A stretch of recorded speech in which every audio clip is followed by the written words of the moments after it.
Good morning student, myself Sunil Mantri and you are watching Jagrati online classes. तो 11th class का जो classes में जो अपना फर्स्ट प्रीवियस चैप्टर जो कंप्लीट हुआ था वो था some basic concept of chemistry. अब जो अपन नया चैप्टर आज स्टार्ट कर रहे हैं सेकंड चैप्टर, उसका नाम लिख लो। ये जो सेकंड चैप्टर है उसका नाम है एटॉमिक स्ट्रक्चर। एटॉमिक स्ट्रक्चर ये अपना नया चैप्टर है सेकंड चैप्टर। तो फर्स्ट चैप्टर अपना कंप्लीट हो गया।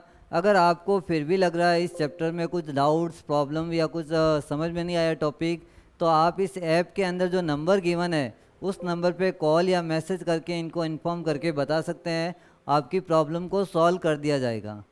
तो यहाँ जो अपना जो केमिस्ट्री का जो सेकंड चैप्टर है वो एटॉमिक स्ट्रक्चर, इसमें जो बेसिक चीज़ें क्या क्या पढ़ेंगे उसके ब्रीफ जो है उसके बारे में अपन थोड़ा सा बताएंगे आज, ताकि ये चैप्टर्स में आपको इजीली ये समझ में आ जाए। तो देखो चैप्टर के नाम से ही अपन को मालूम चलता है एटॉमिक स्ट्रक्चर, कि एटम का स्ट्रक्चर जो है इस पूरे चैप्टर के अंदर एटम का स्ट्रक्चर के बारे में पढ़ेंगे। और हालांकि जो स्ट्रक्चर एटम के बारे में दिया था वो अलग अलग साइंटिस्ट ने दिया था, और उन साइंटिस्ट की जो डिस्कवरी है उन पूरी डिस्कवरी को अपन पढ़ेंगे। तो सबसे पहले जो पढ़ेंगे किन किन के बारे में पढ़ेंगे अपन, इलेक्ट्रॉन, प्रोटॉन, न्यूट्रॉन्स ये क्या होते हैं इनके बारे में पढ़ेंगे। फिर अपन एटॉमिक स्ट्रक्चर की तरफ आएंगे। उसके बाद में थॉमसन ने एक मॉडल दिया था, थॉमसन एटॉमिक मॉडल, वो पढ़ेंगे जो आपने 9th-10th में भी ये पढ़ा हुआ है। थॉमसन एटॉमिक मॉडल पढ़ेंगे। इसके बाद में रदरफोर्ड, क्योंकि ये मॉडल फेल हो गया था, उसके बाद में कौन आया था, रदरफोर्ड का मॉडल पढ़ेंगे एटॉमिक मॉडल। इसने एक एक्सपेरिमेंट के थ्रू मॉडल बताया था, वो अपन एक्सप्लेन करेंगे इसके अंदर। फिर इसके बाद जो है ये इलेक्ट्रोमैग्नेटिक रेडिएशंस क्या होती है, ईएमआर ये क्या होता है, ये वर्ड अपन समझाएंगे। और इनसे रिलेटेड स्पेक्ट्रम्स क्या बनते हैं वो बताएंगे। फिर उसके बाद अपन बताएंगे Bohr model, bore atomic model. और इसी के अंदर जो है अलग अलग साइंटिस्ट जो है उसने डेवलपमेंट किया। बोर के बाद में भी जो अलग अलग साइंटिस्ट आएंगे वो कौन सा है, डी ब्रॉगली, और फिर जो है डी ब्रॉगली के बाद में हाइजेनबर्ग। इन लॉज को अपन पढ़ेंगे। इसके बाद जो अपना एटम के जो अंदर इलेक्ट्रॉनिक कॉन्फ़िगरेशन कैसे फिल करते हैं, क्वांटम नंबर्स क्या होता है वो। इसके बाद जो है अपन कुछ लॉज पढ़ेंगे, Pauli's law, Hund's law. Then ये चैप्टर जो है फिनिश हो जाएगा। तो इसमें जो ये चैप्टर काफ़ी बड़ा है और इसमें काफ़ी छोटे छोटे टॉपिक्स आएंगे, लेकिन ज़्यादातर जो है आपको न्यू टॉपिक्स मिलेंगे। 9th-10th से रिलेटेड इसमें कोई नया पुराना टॉपिक आपको बहुत कम मिलेगा। तो इसको ध्यान से रीड करो और लर्न करो। फिर भी अगर प्रॉब्लम्स आए तो कॉल करो। तो let's we start the chapter atomic structure. तो सबसे पहले इस चैप्टर के अंदर जो बेसिक चीज़ आती है, सब एटॉमिक पार्टिकल्स क्या होते हैं वो अपन सबसे पहले स्टार्ट करते हैं। सब एटॉमिक पार्टिकल्स जो 9th-10th में भी आपने पढ़ा है उसी को अपन स्टार्ट करते हैं यहाँ पे। सब एटॉमिक पार्टिकल्स, देखो कुछ पार्टिकल्स ऐसे हैं जो एटम्स के अंदर होते हैं, उन्हीं को अपन क्या बोलते हैं, सब atomic particle.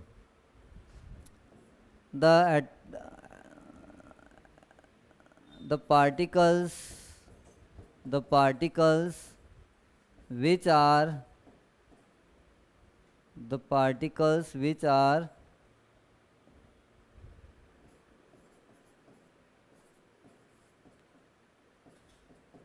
are present in atom, जो पार्टिकल्स एटम के अंदर प्रेजेंट होते हैं उनको अपन क्या बोलेंगे, सब एटॉमिक पार्टिकल्स। और वो पार्टिकल्स कौन कौन से हैं, जनरली 3 पार्टिकल्स के बारे में, होते तो काफ़ी सारे हैं लेकिन नॉर्मली कितने पार्टिकल्स के बारे में पढ़ेंगे अपन, 3, इलेक्ट्रॉन, प्रोटॉन एंड न्यूट्रॉन। इन्हीं 3 पार्टिकल्स के बारे में आज समझाते हैं। ये पार्टिकल्स क्या होते हैं, क्या चार्ज होता है, किसने डिस्कवरी की, क्या मास होता है, और ये कहाँ कहाँ अवेलेबल होते हैं एक एटम के अंदर, ये सारी चीज़ें अपन इनके बारे में बताएंगे। तो 3 पार्टिकल्स के नाम हैं आपको। ई का मतलब यहाँ पर किस वर्ड से लिखेंगे, एक टेबल के थ्रू बना देते हैं इसको। इलेक्ट्रॉन, प्रोटॉन और न्यूट्रॉन। ये टेबल अपन ने बनाई इन सब एटॉमिक पार्टिकल्स की जो एटम के अंदर होते हैं। अब इलेक्ट्रॉन है, इसका पूरा नाम लिख देते हैं यहाँ पे, इलेक्ट्रॉन, प्रोटॉन और ये न्यूट्रॉन।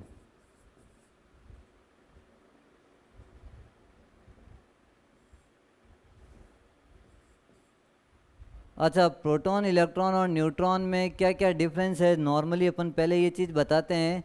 इलेक्ट्रॉन जो है नेगेटिवली चार्ज पार्टिकल है। कौन सा चार्ज पार्टिकल है? नेगेटिवली।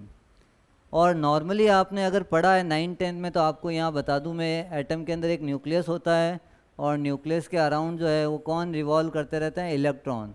और इलेक्ट्रॉन का चार्ज क्या है? नेगेटिव। तो ई के ऊपर नेगेटिव लगाने का रीज़न ही यही है क्योंकि इस पर कौन सा चार्ज अवेलेबल रहता है? Negative charge. तो negatively charge particle is known as electron. It is also known as subatomic particles. तो इसके बाद इलेक्ट्रॉन के बाद में प्रोटॉन का नाम आता है। प्रोटॉन जो है, प्रोटॉन प्लस न्यूट्रॉन, ये आपको मिलेंगे न्यूक्लियस के अंदर। न्यूक्लियस जो होता है सेंटर पार्ट ऑफ एटम है जिसके अराउंड इलेक्ट्रॉन रिवॉल्व करते हैं, और इस सेंटर पार्ट के अंदर छोटा सा वॉल्यूम जो होता है उसके अंदर कौन सी चीज़ अवेलेबल है? Proton plus neutron. इसको भी अपन क्या नाम से बोलेंगे? सब atomic particle. But the charge जो है, proton is a positively charge and neutron is a neutral. Neutron word से न्यूट्रल वर्ड याद रखना है, प्रोटॉन से पॉजिटिव वर्ड याद रखना है, और इलेक्ट्रॉन का मतलब क्या होता है? नेगेटिव चार्ज का पार्टिकल। अब यहाँ इनके अंदर अपन ने जो डिस्कवरी करी है, डिस्कवरी करने वाले साइंटिस्टों के नाम लिखते हैं अपन। यहाँ फर्स्ट जो है इसका नाम लिखते हैं जे थॉमसन। ये जे थॉमसन ने अपन को किसके बारे में बताया था? इलेक्ट्रॉन। और इलेक्ट्रॉन कौन से चार्ज का पार्टिकल है? Negative charge. अब इसके बारे में बात करते हैं आगे। ई गोल्डस्टीन, गोल्डस्टीन ये Good morning, साइंटिस्ट है students. जिसने I किसकी welcome you डिस्कवरी all करी है? on this प्रोटॉन online की। digital learning platform और provided by न्यूट्रॉन जो है वो Jagrati न्यूट्रल classes. है, Today, और what we are न्यूट्रल के going to लिए do is James we are going to Chadwick. study does not have any K alphabet in it, but because potassium तो ये originated तीनों की or discovery when करने you वाले say, साइंटिस्टों के नाम for है। sulfur he नाम याद prescribed रखना an आपको, interesting जे symbol. थॉमसन, Me 3 ई oxide गोल्डस्टीन means और international unit. James Chadwick. Chadwick लिखना, चैडविक, CHADWICK, चैडविक। तो ये साइंटिस्टों के नाम हो गए। अब अपन कहते हैं इनके ऊपर चार्ज क्या रहेगा, तो चार्ज के लिए यहाँ एक कॉलम बना रहे हैं, चार्ज ऑफ सब एटॉमिक पार्टिकल। तो चार्ज क्या अवेलेबल रहेगा? इलेक्ट्रॉन पे नेगेटिव रहेगा, -1.6 इंटू 10⁻⁻19 कुलाम। कुलाम किसकी यूनिट होती है? चार्ज की। तो यहाँ चार्ज दे रखा है -1.6 इंटू 10⁻⁻19, और इसको अपन क्या मानेंगे? -1 चार्ज। इसको पूरे को क्या मान लिया? यूनिट में अगर लेना है तो -1 चार्ज। और प्रोटॉन का चार्ज क्या लिखेंगे? +1.6 इंटू 10⁻⁻19 कुलाम। तो ये माइनस का है, ये प्लस का है। लेकिन न्यूट्रॉन पे क्या चार्ज रहता है? तो न्यूट्रॉन को मैंने क्या बोला था? न्यूट्रल है, इस पर कोई चार्ज नहीं रहता है। इसका चार्ज क्या लिखना है आपको? 0। तो ये इस पर कोई चार्ज नहीं, लेकिन इन दोनों पे चार्ज है। प्लस 1.6 को +1 की तरह मान सकते हैं यूनिट के फॉर्म में, और इलेक्ट्रॉन के चार्ज को -1 की यूनिट के फॉर्म में मान सकते हैं। चार्ज के बाद में जो अपना टॉपिक में आता है मास। मास क्या लेना आपको? इलेक्ट्रॉन का जो मास है वो कितना है यहाँ पर? 9.1 इंटू 10⁻⁻31 किलोग्राम। ये मास होता है किसका? इलेक्ट्रॉन का। मास वापस से लर्न करो। काफ़ी बार क्वेश्चन, न्यूमेरिकल क्वेश्चन में इलेक्ट्रॉन के मास का पता नहीं होता है, प्रोटॉन के मास का पता नहीं होता है, और वो क्वेश्चन में ये छोटी छोटी प्रॉब्लम के कारण वो क्वेश्चन छूट जाता है या क्वेश्चन रॉन्ग हो जाता है। तो आपको सबसे पहले जब मैंने टेबल इसीलिए बताई है क्योंकि हर बार चार्ज और मास ये तो कम से कम आपको मालूम होने चाहिए किसी भी पार्टिकल से। इसलिए ये पहले टेबल अपने करवा दिया है। 9.1 इंटू 10⁻⁻31 किलोग्राम जो मास होता है वो किसका मास है यहाँ पे, मास ऑफ इलेक्ट्रॉन। और इसके बाद प्रोटॉन का मास कितना होगा, 1.672 इंटू 10⁻⁻27 किलोग्राम। ये मास किसका है, प्रोटॉन का। और इसके बाद आ जाता है न्यूट्रॉन के मास की तरफ, 1.675 इंटू 10⁻⁻27 किलोग्राम। तो यहाँ अगर अपन देखें, कंपैरिजन करें इन दोनों का, तीनों का, तो जो सबसे छोटी वैल्यू है वो कौन सी है, सबसे लोएस्ट वैल्यू, वो इलेक्ट्रॉन का मास। तो कभी भी जब एटॉमिक मास कंसीडर करना हो आपको, तो इलेक्ट्रॉन के मास का कंसीडरेशन नहीं करेंगे, सिर्फ मास किसका कंसीडर करना है, प्रोटॉन एंड न्यूट्रॉन के मास को कंसीडर करेंगे। तो यहाँ इसका मास जो है 1U लेना है, और प्रोटॉन के मास को भी क्या लेना है, 1U लेना है, 1 यूनिफाइड मास लेना है। इलेक्ट्रॉन के मास को कंसीडर नहीं करना है।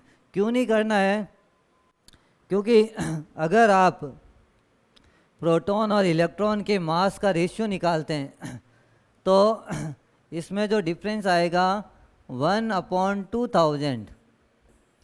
अब ये कैसे डिफरेंस आएगा, आप अगर दोनों का मास का रेशियो अगर निकालेंगे तो लगभग 2000 की जगह 1800 भी लिख सकते हैं, 1 और 1800 का रेशियो आएगा। अब ये रेशियो में का मतलब ये हुआ कि अगर मैं इलेक्ट्रॉन को 1 किलोग्राम मानूं, ये इमेजिन करूं कि इलेक्ट्रॉन कितने केजी का है, 1 किलोग्राम, तो प्रोटॉन का मास जो आएगा 1800 किलोग्राम, लगभग 2000 times greater than electron mass. ये अगर मास में काफ़ी ज़्यादा डिफरेंस आता है, इसलिए अपन जो मास कंसीडर करेंगे एटॉमिक मास में, या कोई भी मास अगर कंसीडर करेंगे, उनमें सिर्फ किसका मास कंसीडर करेंगे, प्रोटॉन और न्यूट्रॉन के मास का ही कंसीडरेशन करेंगे, बाकी इलेक्ट्रॉन के मास का कंसीडरेशन नहीं करेंगे। तो ये जो टेबल है आपको ध्यान से इसको नोट कर लो और रिटर्न में कर लो, ताकि आपको ये चीज़ याद रहे, और ये आगे न्यूमेरिकल्स में काम आएंगे।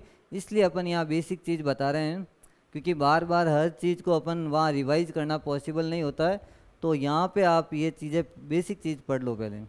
अब जो अपना जो टॉपिक स्टार्ट करते हैं, उस टॉपिक पे आते हैं।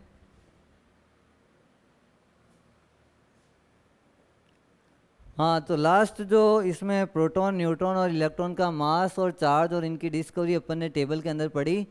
अब अपन पढ़ते हैं इसके बारे में। सबसे पहले एटॉमिक नंबर और मास नंबर क्या होता है वो पढ़ेंगे।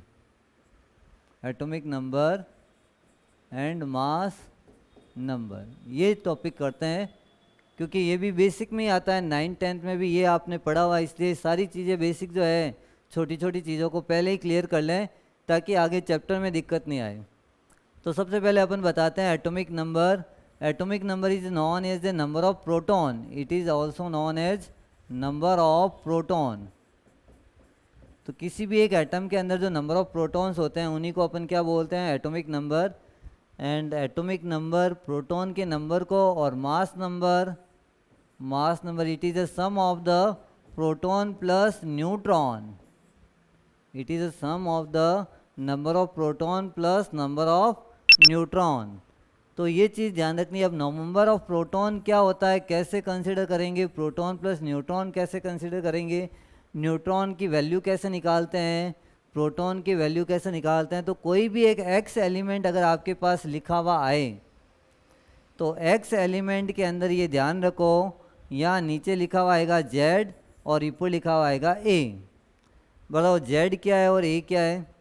यहाँ अपन लिख सकते हैं एलिमेंट के अंदर जो बेस में जो वैल्यू लिखी हुई लेफ्ट हैंड साइड में बेस में, उस जेड को अपन लिख सकते हैं एटॉमिक नंबर। क्या बोलेंगे इसको, एटॉमिक नंबर। और यहाँ जो ए की जो वैल्यू है, ए की वैल्यू को अपन क्या बोलेंगे, मास नंबर। क्या बोला इसको, मास नंबर। तो ये जो है कोई भी एक सिंबल आए, जैसे एक एग्जांपल देके ही बता दूं मैं इनका। मान लो मैंने लिखा कार्बन, और कार्बन का 6 और यहाँ लिखा 12। अब बताओ इसमें एटॉमिक नंबर क्या होगा, तो यहाँ अपन लिखेंगे number of atomic number is 6 and 6 is the number of proton. Atomic number इसका क्या हो गया, 6। तो Z की वैल्यू मेरे पास आ गई 6 और ए की वैल्यू कितनी आ गई 12, और ए का मतलब मैंने क्या बताया था, number of proton plus number of neutron, इसको अपन क्या बोलेंगे, मास नंबर। तो ये एक एलिमेंट का सिंबल मैंने बताया, और इस एलिमेंट में कौन सा एटॉमिक नंबर हो गया, यहाँ जो 6 गिवन है ये कौन से किसके इक्वल है, Z के इक्वल, और ये 12 जो गिवन है ये किसके इक्वल है, A के इक्वल है।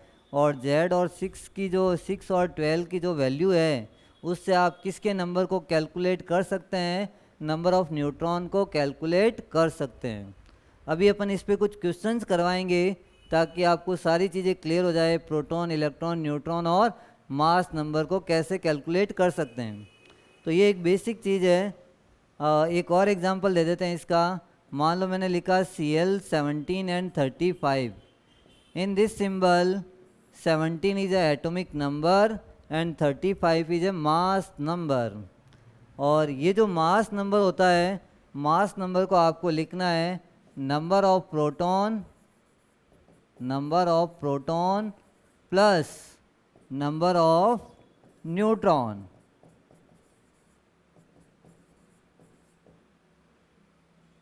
तो ये number of proton plus number of neutron, इसको अपन क्या बोलेंगे, mass number, and the number of proton को ही ओनली सिर्फ नंबर ऑफ प्रोटॉन, इसको लिखेंगे नंबर ऑफ प्रोटॉन, इसी को अपन क्या बोलेंगे यहाँ पर, atomic number.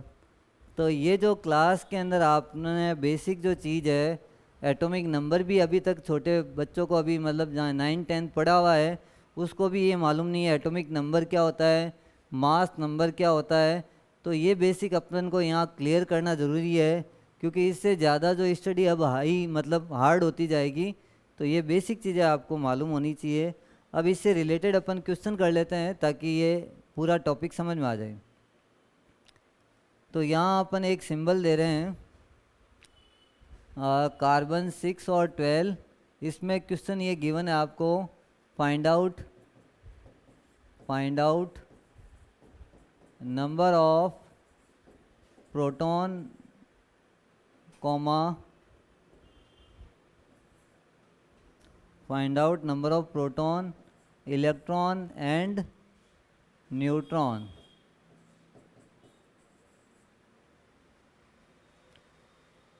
In given symbol, तो ये सिंबल दे रखा है, इसमें आपको प्रोटॉन, इलेक्ट्रॉन और न्यूट्रॉन्स के नंबर कैलकुलेट करना है।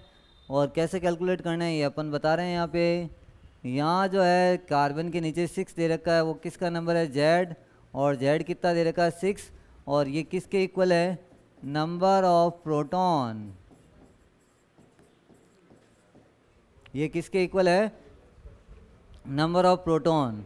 और ए जो है, ए कितना है यहाँ पर 12, और 12 को ही अपन क्या बोलेंगे, मास नंबर, क्या बोलेंगे इसको, मास नंबर। अच्छा, मास नंबर आ गया, नंबर ऑफ प्रोटॉन आ गया। अब नंबर ऑफ न्यूट्रॉन को कैसे फाइंड आउट करेंगे, तो अपन को एक फॉर्मूला मालूम है, A=Z + N। अब ए क्या है, मास नंबर, एंड Z क्या है यहाँ पर, एटॉमिक नंबर, प्लस N जो है वो कौन सा है, नंबर ऑफ न्यूट्रॉन। और अब आपको क्या फाइंड आउट करना है, न्यूट्रॉन्स के नंबर। तो बताओ, न्यूट्रॉन निकालने के लिए क्या करेंगे, neutron equal to A minus क्या करेंगे, Z। अब A कितना है इसके अंदर 12, और Z कितना हो गया 6, तो मेरे पास आंसर कितना आया 6। तो 6 यहाँ पर नंबर ऑफ न्यूट्रॉन है। तो याद रखो ये फॉर्मूला, न्यूट्रॉन्स के नंबर कैलकुलेट करने के लिए क्या करेंगे, A माइनस Z। A ले लिया 12 और 6 ले लिया Z। अब यहाँ आपको और पूछ लिया इलेक्ट्रॉन्स के नंबर कैसे कैलकुलेट करेंगे। तो एक चीज़ और याद रखो, ध्यान रखो, कोई भी एक न्यूट्रल एटम अगर होता है, न्यूट्रल एटम के लिए प्रोटॉन इजिकल टू क्या लिख सकते हैं, इलेक्ट्रॉन। ये वर्ड याद रखो, न्यूट्रल के लिए, यूँ नहीं पॉजिटिव के लिए, नेगेटिव के लिए, उसके लिए नहीं, ओनली न्यूट्रल के लिए number of proton equal to number of electron. तो यहाँ प्रोटॉन के नंबर आ रहे हैं 6, तो इलेक्ट्रॉन के नंबर भी कितने हो जाएंगे 6।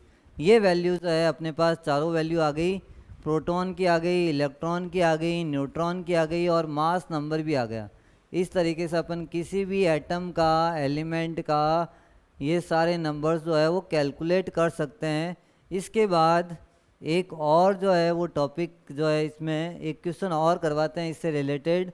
वो क्वेश्चन ये दे रखा है यहाँ पे, सोडियम, और सोडियम के बारे में आपको मालूम है कितने नंबर पे आता है, पढ़ा हुआ है 1 to 20 तक काउंटिंग याद करी होगी एटम की।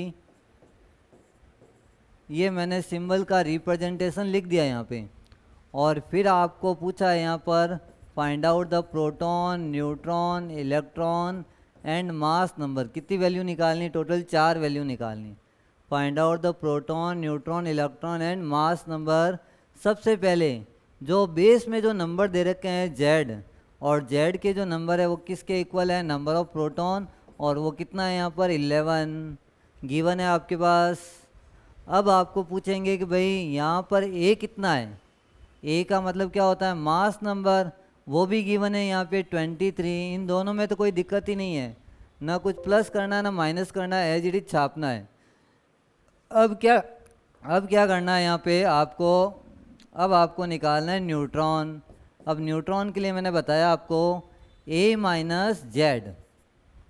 अब यहाँ A कौन सा है 23 और Z कौन सा है 11, तो किस में से क्या लेस करेंगे बताओ। तो क्या करेंगे अपन, 23 माइनस 11 इक्वल टू कितना आया 12। तो ये नंबर ऑफ न्यूट्रॉन कितना हो गया 12, और इलेक्ट्रॉन कितना आएगा यहाँ पर, इलेक्ट्रॉन इक्वल टू क्या आएगा यहाँ पर, ये देख लेते हैं। इलेक्ट्रॉन के लिए मैंने क्या बताया था आपको कि जितना नंबर ऑफ प्रोटॉन होगा उतना ही नंबर ऑफ इलेक्ट्रॉन होगा फॉर द न्यूट्रल एटम। तो यहाँ पर प्रोटॉन के नंबर कितने आए 11, तो इलेक्ट्रॉन के नंबर भी कितने होंगे 11। तो इस टाइप से आपको ये चीज़ें कंसिडर करनी है, कैसे आप proton, neutron, electron neutral atom में कैलकुलेट कर सकते हैं। और इसके अलावा जो अपन एक और इसमें नई चीज़ बताएंगे ताकि ये जो टॉपिक आपके पूरा क्लियर हो जाए।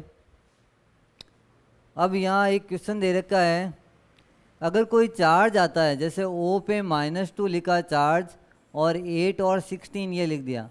अब इसके अंदर आपको पूछा, क्या पूछेंगे, प्रोटॉन, न्यूट्रॉन, इलेक्ट्रॉन और A की वैल्यू फाइंड आउट करो, कैसे करेंगे। तो अब देखो चार्ज वाले को कैसे सॉल्व करना है। यहाँ पर अपन को दिख रहा है number of proton is equal to कितना दिख रहा है 8, और A जो है वो, इन दोनों में कोई चेंजेस नहीं करना है, इन दोनों में कोई चेंजेस नहीं करना है। अब आपको क्या करना है कि जैसे इसमें आपको न्यूट्रॉन निकालना है, तो न्यूट्रॉन के लिए कौन सी वैल्यू आती है A माइनस Z, और A कितना है इसमें 16 माइनस 8, और आंसर आ गया 8। और अब जो आपको इसमें इलेक्ट्रॉन का फाइंड आउट करना है, इलेक्ट्रॉन के लिए ध्यान रखना है, जब भी कोई चार्ज आता है एक एटम पे तो हमेशा चेंजेस किस में आएगा, इलेक्ट्रॉन में, ना प्रोटॉन में चेंजेस, ना न्यूट्रॉन में चेंजेस, ना मास नंबर में चेंजेस, इनमें कोई चेंजेस नहीं आएगा। इलेक्ट्रॉन में कैसे चेंजेस आएगा, देखो अगर कोई इलेक्ट्रॉन गेन करेगा तो उस पर कौन सा चार्ज आता है, नेगेटिव, और अगर इलेक्ट्रॉन लूज करेगा तो कौन सा चार्ज आएगा, पॉजिटिव। तो यहाँ इन्होंने इलेक्ट्रॉन गेन किया और -2 चार्ज आया, इसका मतलब 2 इलेक्ट्रॉन गेन किए। अपन कहते हैं न्यूट्रल के अंदर proton is equal two electron होता है, लेकिन यहाँ जो है चार्ज आने के बाद में क्या आएगा 8, तो इसके अंदर नंबर ऑफ इलेक्ट्रॉन थे लेकिन इनने 2 इलेक्ट्रॉन गेन किया, तो 8 + 2 करना है 10 इलेक्ट्रॉन। तो थोड़ा सा यहाँ ध्यान देना आपको, जब भी इस पे चार्ज नेगेटिव आएगा तो उसको ऐड करना है इलेक्ट्रॉन के लिए, और जब पॉजिटिव आएगा तो उसको लेस करना है इलेक्ट्रॉन के लिए, ओनली किसके लिए, इलेक्ट्रॉन के लिए। बाकी इसमें कोई चेंजेस आपको नहीं करना है जब तक के लिए, जैसे आपके नेक्स्ट क्लास तक के लिए कुछ जो होमवर्क है मैं वो यहाँ पे दे देता हूँ आपको। इनके अंदर proton, neutron, electron find out करने हैं। फर्स्ट Na+, सेकंड आपको Ca+2, और Ca+2 का मास और एटॉमिक नंबर ये होता है 20 और 40। ये आपको होमवर्क में थोड़ा सा काम करना है ताकि अपन नेक्स्ट क्लास में ये चीज़ जो है, पूरा टॉपिक जो है वो क्लियर हो जाए। तो thank you student for joining this class.